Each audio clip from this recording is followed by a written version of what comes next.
Bonjour à tous, merci de prendre le rendez-vous de la revue de presse de ce mercredi 8 mai 2019.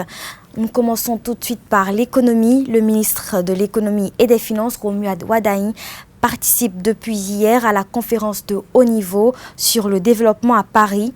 Pour le journal Le Meilleur, cette rencontre internationale organisée par le gouvernement français en sa qualité de président du Forum de Paris avec le soutien de la présidence japonaise du G20 a pour objectif d'aider les États à trouver le juste équilibre afin de financer leur développement et maîtriser l'endettement. Le forum réunit une soixantaine de ministres des Finances, gouverneurs de banques centrales, responsables d'institutions financières internationales, universitaires et représentants d'institutions financières privées.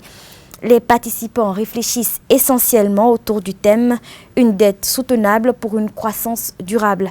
À cet effet, et selon le quotidien Le Matinal, le modèle talent est mis en lumière. Le journal informe que le ministre Romuald Wadahini, invité par son homologue Bruno Le Maire, a planché devant d'éminentes personnalités du monde des finances sur la stratégie du gouvernement béninois en matière de financement conséquent du programme d'action. Il a intervenu sur un panel dénommé pour un financement vertueux du développement.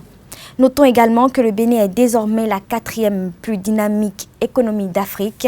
La mission du Fonds monétaire international FMI en visite de travail au Bénin depuis quelques jours a en effet livré lundi 6 mai 2019 les résultats de ses travaux à la presse. L'événement précis nous apprend qu'au thème des 2 semaines de travail, le chef de mission a salué la croissance économique du Bénin tout en faisant des recommandations au gouvernement. Un tour en politique à présent, le président du parti Restaurer l'Espoir, Candide Azanahi, s'est à nouveau prononcé hier sur la situation post-électorale actuelle. À l'occasion de sa sortie médiatique, l'ancien ministre de la Défense a contesté les résultats des élections législatives de 2019 proclamées par la Sénat et la Cour constitutionnelle. Pour lui, selon lui, la Sénat n'a aucune crédibilité et la Cour constitutionnelle, quant à elle, a été désignée dans des conditions totalement monocolores. Après avoir rappelé l'enjeu de la résistance nationale, il a attiré l'attention des professionnels des médias sur la nature du pouvoir dit de la rupture avant d'évoquer les préconisations de la Constitution à travers les dispositions de son article 66. Azanahi active le 66 et rassure des actions pacifistes de l'opposition, c'est ce que titre le journal La Dépêche. Nous sommes pacifistes, nous ne sommes pas des vandales, c'est une déclaration du politique que le quotidien Le Meilleur place en titre. 5 minutes informe que selon l'ancien ministre, les événements des 1er et 2 mai 2019 sont des imprévus du programme de la résistance.